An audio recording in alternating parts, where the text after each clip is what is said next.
Fechando então nossa série do Advento, com o último sermão do calendário litúrgico. Não sei se todos que estão aqui hoje conhecem esse calendário litúrgico. Nós já estamos falando desse calendário já há algum tempo. É um calendário cristão. E você pergunta, e daí, qual é a diferença? A diferença é que esse calendário cristão, ele tem como objetivo fazer você perceber que o que rege a sua vida como um cristão, ou deve reger, não é o calendário secular, não é o calendário do consumo do Natal, não é o calendário das épocas de prova de escola ou faculdade, não é o calendário secular que deve ser a razão e o centro da sua vida, mas eles são apenas periféricos. O calendário que precisa ser lembrado constantemente é o calendário que conta todos os dias sobre o seu Salvador. Então, disso se trata o calendário litúrgico, e para aqueles que tiverem interesse, eu creio que ainda temos, não sei se acabou na semana passada, mas ainda temos ali atrás alguns calendários de leitura, e o objetivo é que você leia a sua Bíblia ao longo da semana, né, fazendo as leituras que constam então ali. E você pode então fazer sua devocional a partir dessas leituras. Bom, irmãos, hoje o desafio é grande, não é? Nós temos o momento lá em cima e diante de um texto tão rico. Que o Senhor nos ajude. Vamos fazer a leitura do texto e, na sequência da leitura, eu gostaria de pedir ao Sérgio que faça uma oração, né, pedindo a Deus socorro para esse momento de exposição da palavra, porque será um miserável pecador, que sou eu, falando com outros miseráveis pecadores, que são vocês, sendo todos nós expostos à santa palavra de Deus, com o objetivo de nos aproximarmos mais do Senhor, nos tornando santos no Senhor. Então, Lucas capítulo 1, eu vou ler do verso 39 ao 45. Diz o seguinte a palavra do Senhor. Naqueles dias, dispondo-se Maria, foi apressadamente à região montanhosa, a uma cidade de Judá. Entrou na casa de Zacarias e saudou Isabel. Ouvindo esta saudação de Maria, a criança lhe estremeceu no ventre. Então Isabel ficou possuída do Espírito Santo e exclamou em alta voz: Bendita és tu entre as mulheres, e bendito é o fruto do teu ventre. E de onde me provém que me venha visitar a mãe do meu Senhor? Pois, logo que me chegou aos ouvidos a voz da tua saudação, a criança estremeceu de alegria dentro de mim. Bem-aventurada a que creu, porque serão cumpridas as palavras que lhe foram ditas da parte do Senhor. Amém. Vamos orar? Irmãos, então estamos nessa série de mensagens do Advento, dos 4 domingos, não é, do Advento. No primeiro domingo do Advento, nós falamos sobre o Advento como um chamado para uma vida de expectativa. O texto foi em Lucas, capítulo 21, do verso 25 a 36. Então, nós marcamos essa ideia de que o cristão é aquele que vive constantemente, todos os dias, na expectativa da chegada de Cristo, do retorno de Cristo.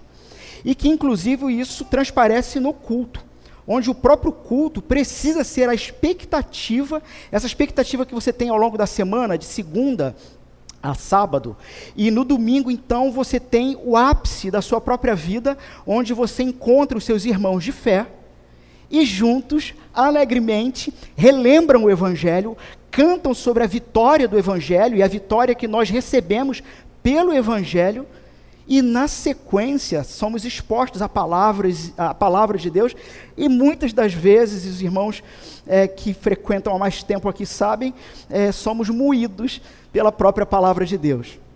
Mas isso precisa ser o fruto dessa expectativa pessoal. No segundo domingo do Advento, falamos sobre o Advento como um chamado constante ao arrependimento. Então, ao mesmo tempo que temos a expectativa do retorno de Jesus, como na época, no Antigo Testamento e ainda na época do próprio preâmbulo do nascimento de Jesus, homens e mulheres em Israel tinham essa expectativa do retorno dele e eram chamados ao arrependimento. O texto foi Lucas, capítulo 3, verso 1 a 6, onde João Batista aparece no cenário pregando o arrependimento. João Batista como aquele que iria, por essa palavra, aplanar o caminho, preparar a chegada do Salvador. Então, sim, arrependimento e fé é vida de crente, de cristão, é condição de cristão.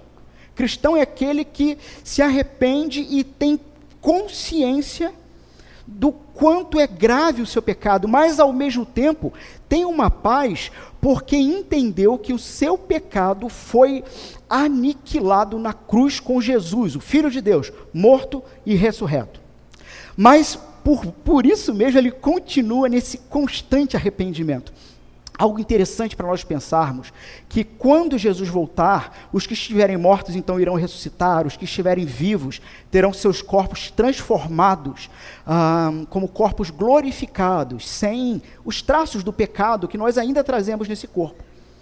E não haverá mais doenças, não haverá mais pecado ou frutos do pecado, nessa nova etapa da vida cristã, no novo céu e na nova terra. Agora, uma coisa interessantíssima é que, apesar de nós não termos mais doenças ou marcas do pecado no corpo, o corpo de Jesus continuará carregando para toda a eternidade cicatriz. A cicatriz dos cravos nos braços e nos pés e da lança que perfurou o seu lado. Por que aquela cicatriz? Por que a cicatriz de Jesus não curou no corpo transformado dele? Um corpo que atravessava a parede e ao mesmo tempo sentava para comer com os discípulos. Por que aquelas cicatrizes não sumiram? Porque aquelas cicatrizes serão o tótem, o marco eterno do que ele fez, e nós, durante toda a eternidade, ao contemplarmos o Cristo, olharemos para aquelas marcas e diremos: eu sei por que eu estou aqui, e não é pelas minhas próprias obras, mas é pela obra do Cristo, que carrega para a eternidade as marcas do trabalho dele, que gerou um produto final. E qual é o produto final? A igreja santa e gloriosa. Exatamente por ser santa e já aos olhos de Deus Pai vista como gloriosa, ainda não somos completamente, mas iremos experimentar isso, é que condição de crente é condição de gente que se arrepende de pecado. E mais, se arrepende de pecado não porque está se sentindo mal, não porque quer ficar de bem com Deus, mas é porque olha para a grandeza de Deus e há um constrangimento interno no coração e uma indagação: como eu posso ter praticado tamanha maldade contra um ser que é todo amor e que é santo? Então, arrependimento, falamos sobre isso, o verdadeiro e o falso arrependimento. O verdadeiro arrependimento é o arrependimento que leva em consideração o tamanho, a grandeza e a glória daquele que foi ofendido. Não leva em consideração o que eu estou sentindo, se eu estou tristinho ou não, isso não importa. O que importa é que um Deus santo e precioso foi ofendido. Só que graças a Deus que ele na cruz, com o Filho dele, resolveu o nosso problema. Mas ainda assim, a gente olha para ele e diz: Senhor, me perdoa. Me perdoa porque eu te ofendi ao decidir pecar. Porque ainda tem aquela história, que a pessoa fala: não, porque fulano, ciclano caiu em pecado. Não, ninguém cai em pecado. As pessoas se jogam. Irmãos, vamos ser honestos aqui. Ninguém cai em pecado. A gente se joga, as pessoas se jogam no pecado. Mas o arrependimento, então, é a condição para o perdão. No terceiro domingo do Advento, nós lemos também Lucas capítulo 3, do 7 ao 18, e nós vimos na sequência da história de João Batista que, enquanto aguardamos o retorno de Cristo, nós somos chamados para vivermos o reino de Deus já nesse mundo, sermos cristãos nesse mundo, se importarmos com este mundo. Por isso, inclusive, na semana passada eu disse o quão é importante nós termos consciência e saber ou ter ideia dos desdobramentos do que nós vamos fazer nessa vida, sabe? Para vocês aí que estão estudando, estão procurando qual profissão vocês vão se envolver para trabalhar, primeiro, que seja para a glória de Deus. Segundo lugar,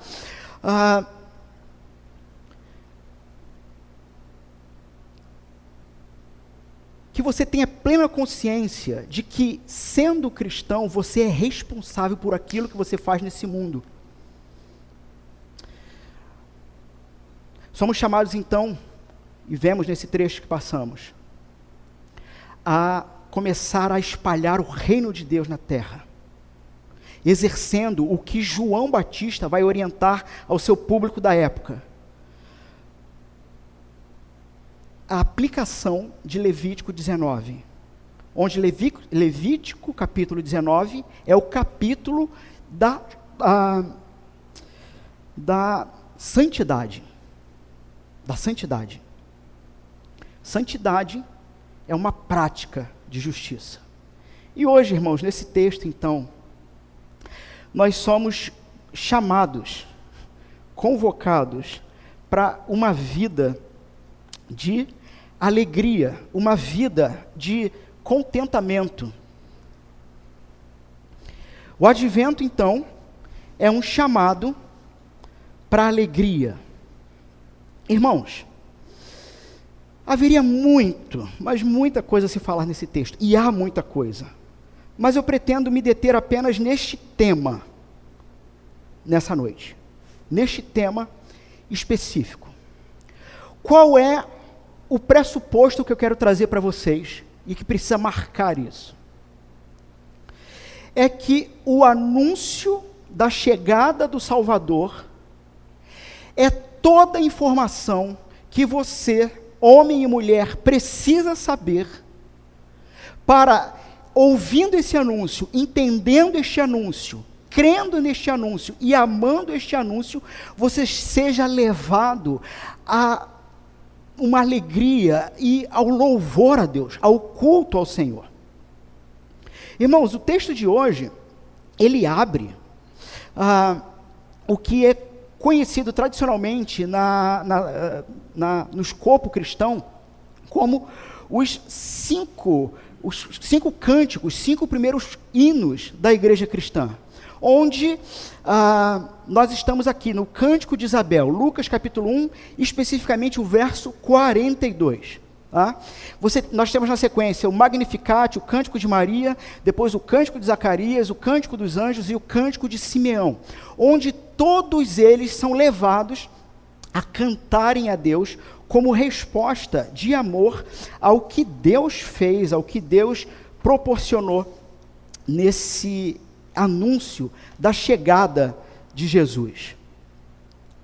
Irmãos, o contexto aqui é que Deus já estava há 400 anos, e aqui a gente está arredondando, tá bom? Deus já estava há 400 anos sem falar diretamente por profeta a Israel. Ele tinha então a sua palavra, mas você tinha um contexto religioso, vimos isso nos outros sermões, um contexto religioso onde não só os políticos, mas os sacerdotes, aqueles que deveriam cuidar do coração do povo de Deus, estavam completamente corrompidos. E aí então aqui, nesse contexto, depois de 400 anos, Deus volta a falar. Deus envia anjo para dar notícia para Zacarias, para dar notícia para Isabel, para dar notícia para Maria. E não somente isso, logo na sequência a gente vai ver que João Batista vai ser aquele último profeta, né? O profeta em que Deus enviou para aplanar os caminhos da chegada do Senhor, né? Aquele que tem uma mensagem que, na metáfora que João Batista usa, até mesmo a criação se dobra. até mesmo a criação se torna reta, correta. Quanto mais o coração humano deve se tornar correto, se preparando para a chegada de Jesus. Irmãos, então o texto vai dizer, depois de todo esse processo dos anúncios, o seguinte: naqueles dias, dispondo-se Maria, foi apressadamente à região montanhosa, a cidade de Judá. Entrou na casa de Zacarias e saudou Isabel. Nós não sabemos aqui se Zacarias estava em casa ou não. O ponto é que estamos num contexto em que o texto apenas diz que Maria chega na casa de Zacarias e vai saudar Isabel. O texto não diz que Maria disse para Isabel: estou grávida. Ela saudou. Ela apenas saudou Isabel. Isabel, ela aqui já está com aproximadamente 6 meses. Então, 6 meses já dá para ver a barriga, né? Mas Maria não tem isso. Maria, talvez 1, 2 meses aqui no máximo, nesse texto. Não dá para saber. Não dava para saber. Como que Isabel entendeu o que estava acontecendo? Bom, ouvindo esta saudação de Maria, a criança lhe estremeceu no ventre. Então Isabel ficou possuída pelo Espírito. Irmãos, Isabel aqui, e aí logo no verso 44, assim, uma coisa que eu esqueci de orientar os irmãos: não fechem suas Bíblias. Então, por favor, os que fecharam, abram suas Bíblias e me acompanhem, porque se eu estiver falando errado, vocês precisam me corrigir depois. Acompanhem o texto comigo, não deixa eu falar qualquer coisa não. Vocês têm que vir comigo, tá bom? Abram a Bíblia, Lucas capítulo 1, e confiram comigo o verso 34. Perdão, 40, olha, é isso aí. 44. Verso 44. Pois, logo que me chegou aos ouvidos a voz da tua saudação, a criança estremeceu de alegria dentro de mim. Como que Isabel sabia que aquele estremecimento no seu ventre, do pequeno Joãozinho que estava ali na barriga, João Batista, como que ela sabia que aquele era um estremecimento de alegria? E como que ela sabia que Maria estava grávida?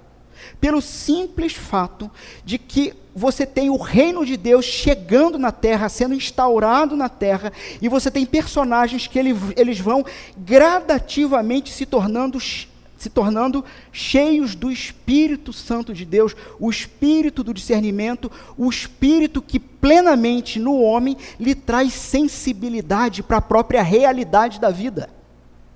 É disso que se trata o texto. Nós temos então um conhecimento e um relacionamento ainda com Cristo, um pequeno feto, mas que já cria esse fenômeno. Irmãos, Lucas não está registrando isso aqui por banalidade, por preciosismo, mas você tem um feto que já cria um fenômeno. No texto anterior, Maria, ela foi plena pelo Espírito, quando ela perguntou para o anjo: mas como que isso vai acontecer? E o anjo respondeu para ela: descerá sobre ti o Espírito Santo e o poder do Altíssimo te dominará. Nós temos então a Maria, plena do Espírito. E agora na sequência, nesse encontro de Isabel com Maria, Maria grávida, Isabel com a barriga grande, Isabel tem essa percepção clara, porque ela foi cheia, porque ela foi plena do Espírito. Um fenômeno que em Pentecostes, lá no capítulo 2 de Atos, em Pentecostes, vai se tornar um fenômeno para toda a igreja do Senhor Jesus, onde toda a igreja se torna plena, capacitada sensorialmente, com uma sensibilidade espiritual de discernimento da vida. E isso é interessantíssimo. Nós já vimos isso em outros textos. Como que somente aqueles que se encontram com Jesus, de fato, verdadeiramente, e se conectam constantemente numa espiral crescente com Jesus, vão desenvolvendo uma capacidade de olhar para a vida, olhar para o seu redor e ter atitudes diferentes daqueles que não conhecem Jesus e que não amam Jesus. Um cristão, diante de um enterro, não entra em desespero. Ele fica triste, mas não entra em desespero. Um cristão conectado com o Senhor Jesus e o seu Santo Espírito, diante de uma adversidade na vida, consegue perceber e discernir e tomar decisões. Somente aqueles que têm essa conexão com o Cristo têm a percepção clara da realidade. Deixa eu dar um exemplo, que eu já dei esse exemplo em outros momentos aqui. O que é... Temos que entender o seguinte: Jesus Cristo é o cabeça de toda a criação. Jesus Cristo é o cabeça, é aquele que dá sentido para toda a criação e para toda a realidade. Por causa do que aconteceu em Gênesis, capítulo 3, e a desconexão do homem, do ser humano com Deus, o ser humano ficou cego, surdo, com o coração petrificado e preso por correntes nas pernas. Que correntes são essas? A carne, ou seja, agora o ser humano vive querendo satisfazer seus próprios desejos, preso ao mundo, ou seja, preso a uma sociedade de pessoas carnais, e preso ao mundo nós acabamos entrando no calendário do mundo e fazendo coisas para agradar, coisas que a gente não gosta, para agradar quem não se importa com a gente, e escravizados pelo próprio diabo, pelo próprio Satanás. Esse é o ser humano depois de Gênesis 3.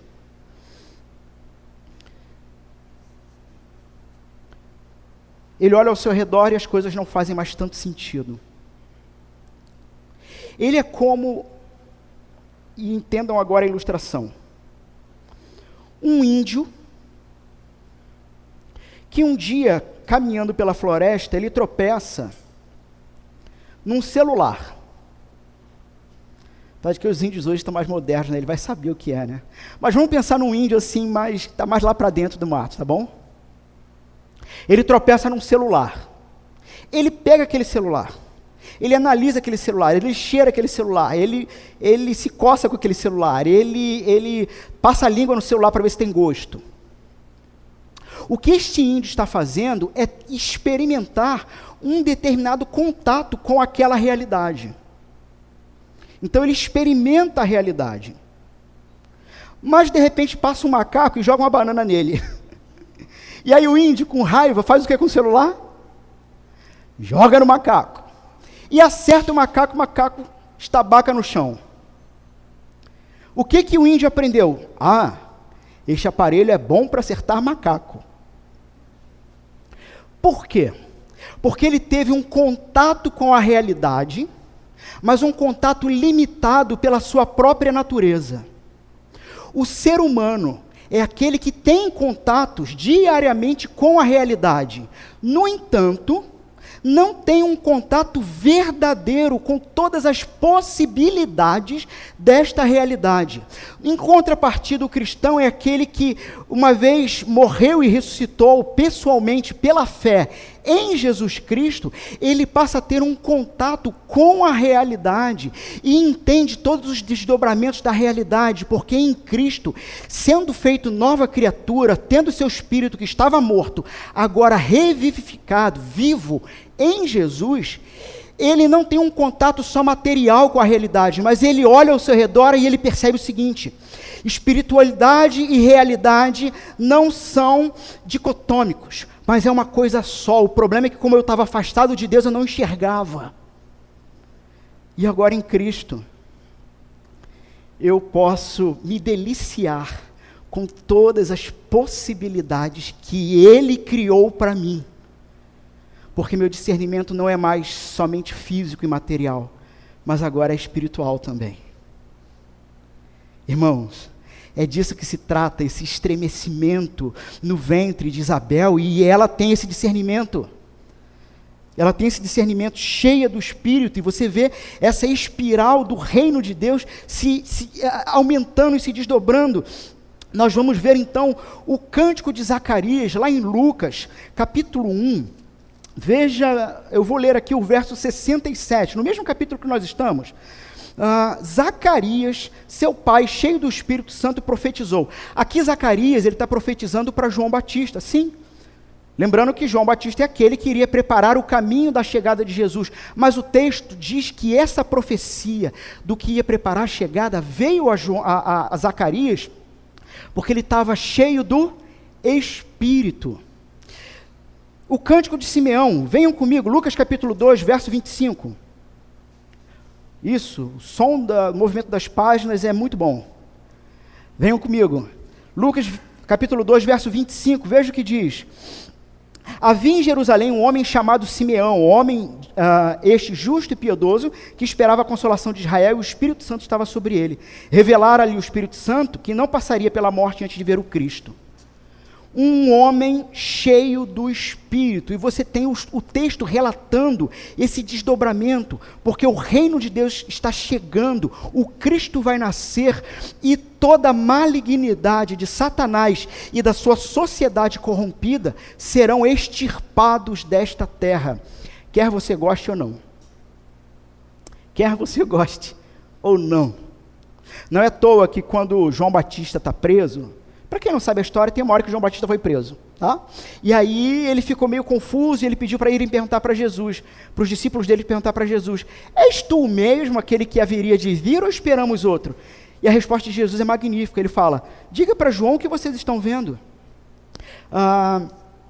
O que vocês estão vendo?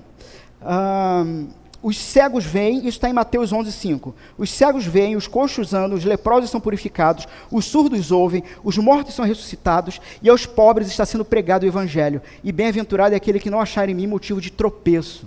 Por que Jesus dá essa resposta? Porque é como se Jesus estivesse dizendo, você está na dúvida de quem eu sou? Olha o que eu estou fazendo, eu estou instaurando o reino do meu Pai. E no reino do meu Pai, como um feixe de luz que se abre, e ele vai se ampliando, aquilo que não cabe dentro do reino, demônios, doenças, tristeza, dores, vão sendo extirpados pelo próprio contato de Cristo, porque o reino de Deus está se espalhando por essa terra. E isso é um fato.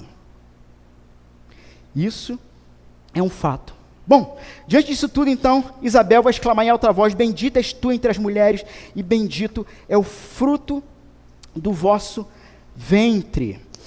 E de onde me provém?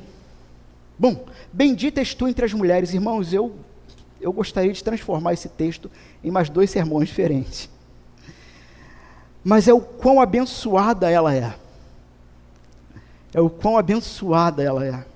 Mas veja que ela é abençoada, a mais abençoada naquele contexto, naquela época, não porque ela não tinha pecado, porque ela mesma vai falar sobre ele, esse que está no ventre, como o salvador dela, e o salvador é aquele que veio para salvar todos os que reconhecem os seus pecados. Maria era tão pecadora quanto qualquer outro ser humano. O ponto é que nesse momento, o que o texto está dizendo e afirmando, é que esse termo bendito, ele não é ele é uma condição, ele é algo vindo do próprio Deus, pelo que Deus fez nela. E vejam então o seguinte, que em Cristo, não só Maria é bendita e amada, mas em Cristo, todo ser humano em Cristo é amado pelo Pai, é considerado bênção do Pai. De onde me provém? Como que foi isso acontecer, de que venha visitar a mãe do meu Senhor? Pois logo que me chegou aos ouvidos a voz da tua saudação, a criança estremeceu de alegria dentro de mim. Bem-aventurada a que creu, porque serão cumpridas as palavras que lhes foram ditas da parte do Senhor. Irmãos, no que Maria creu? É uma boa pergunta para o texto. No que Maria creu? Creu no Senhor, creu no que lhe foi dito pelo Senhor, e creu, exerceu a esperança. de todas as eras antes dela, que estava se concretizando nela. Uma esperança que nasce lá em Gênesis, quando Deus diz para a mulher: da semente da mulher nascerá um que esmagará a cabeça da serpente. Ali já estava falando de Jesus. E todo o povo de Israel, ao longo da história do Antigo Testamento, tem essa profecia sendo ampliada e amplificada pelos profetas, até que chega em Maria, que, como todos os outros, criam no Redentor que haveria de vir. Irmãos, qual é a diferença entre nós, 2000 anos depois de Jesus, e Abraão, 2000 anos antes de Jesus? Diante de Jesus, nenhuma, porque a salvação é pela fé, não é pelas obras, não é pelo que nós fazemos. Mas Abraão e o povo do Antigo Testamento foi salvo porque criam naquele que viria, que chegaria. Os que estavam no contexto de Jesus creram naquele que estava ali, e nós cremos no que veio. E todos nós, então, somos postos e colocados como um mesmo povo,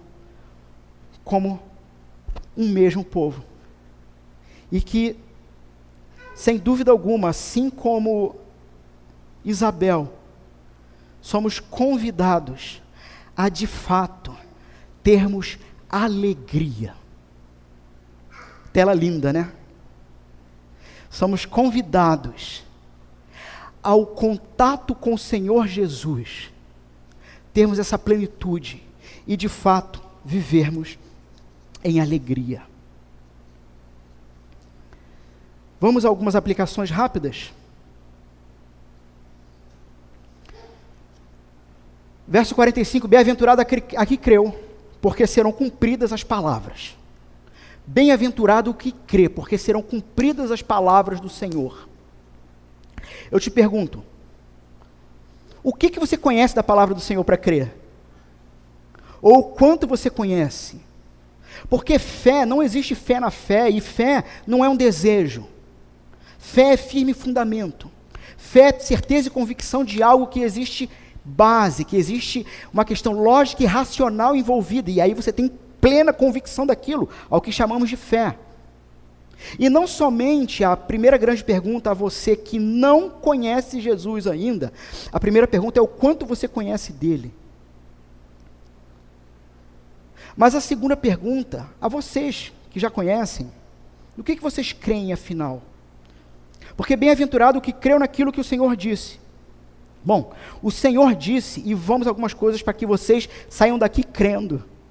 Faltam 2 domingos, né? Esse mais um para acabar o ano. Isso aqui bem que podia ser um sermão de virada de ano. Para que saiam daqui crendo, porque bem-aventurado o que crê.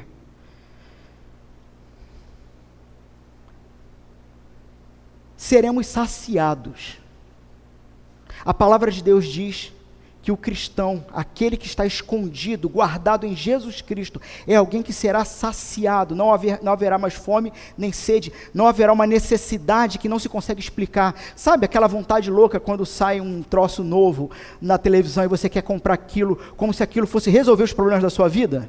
Não vai, porque é passageiro, mas em Cristo, e para a eternidade, estaremos saciados, lágrimas serão enxugadas. O quanto você acredita nisso? Porque o quanto você acredita nisso, irá ditar e determinar todo o resto da sua vida. Lágrimas serão enxugadas, pode chorar agora, mas lágrimas serão enxugadas. Chega de ansiedade, nunca mais estaremos só, porque Ele estará conosco para sempre. Outra, estamos seguros. João 3,37, todo que o Pai me dá virá a mim, e o que vem a mim de maneira nenhuma o lançarei fora. O cristão é aquele que está seguro, estaremos protegidos. João 6,39, e a vontade do Pai que me enviou é esta, que nenhum de todos aqueles que me deu se perca. Vamos ressuscitar. João 6, porquanto a vontade daquele que me enviou é esta, que todo aquele que vê o Filho e crê nele, tem a vida eterna, e eu ressuscitarei no último dia. A vida eterna é garantida.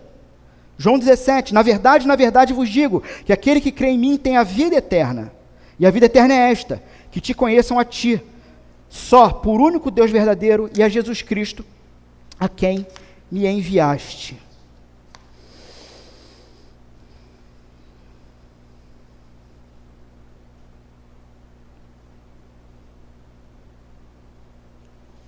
algumas outras aplicações menores e finalizamos. A graça de Deus promove encontros inusitados. A graça de Deus reconcilia o que estava quebrado. Relacionamentos que estão desconexos são refeitos, reatados.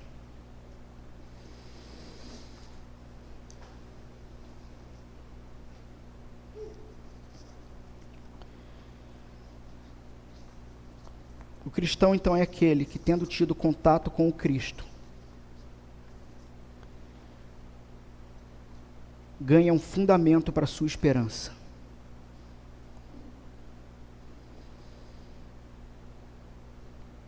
Se você não acredita nisso,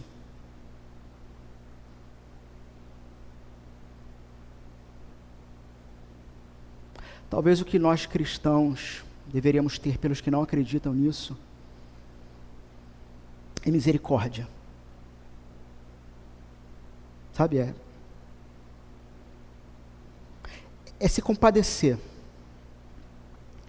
Porque quem não acredita nisso precisa carregar o peso da própria existência e da solidão.